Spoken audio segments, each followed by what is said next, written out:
G'day chemistry students. In this video, we're looking at an experiment that we're going to be doing to experimentally determine solubility.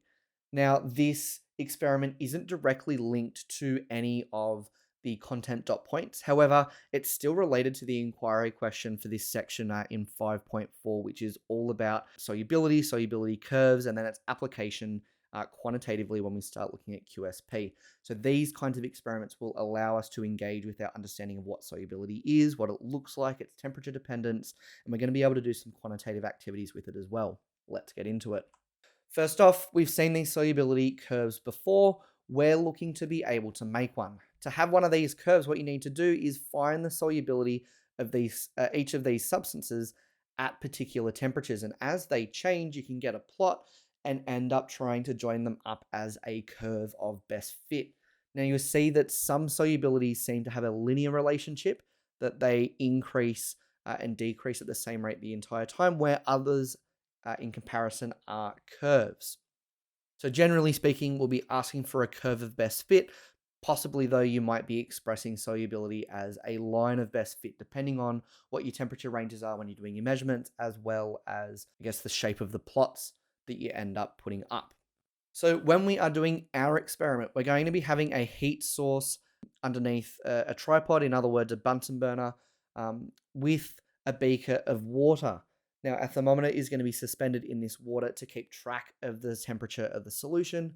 What we're going to be trying to do is heat the water to a particular temperature and then hold that solution at that temperature and keep that temperature really constant and balanced. And then see how much of a salt we can dissolve into the solution at that temperature. We can then start going along and plotting a solubility curve as we get plots for solubility at different temperatures. Now, obviously, what we're going to need to do is start at the lowest temperature first, dissolve as much as we can, increase the temperature and hold it, and then dissolve as much as we can again. If we get to a temperature, dissolve as much as we can, and then reduce the temperature again, we're going to end up possibly forming precipitates, and we might have a supersaturated solution, and all that kind of stuff is going to be problematic. So we're going to periodically increase the temperature and see how much more of the salt we can add. In this case, what we're looking at is having the independent variable of temperature of solution, and the dependent variable being the amount of solute dissolved, which we can then turn into a concentration of solution.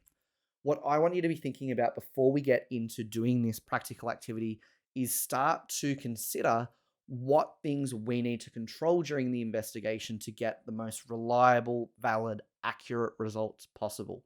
Thank you very much, everyone. Once we get a couple of those practicals done in class, the final concept that we're going to be looking at is the common ion effect, and this mathematical technique that we can use for certain equilibrium calculations. It doesn't really have a name. I'm going to be referring to it as the assumption. But until next time, have a good one.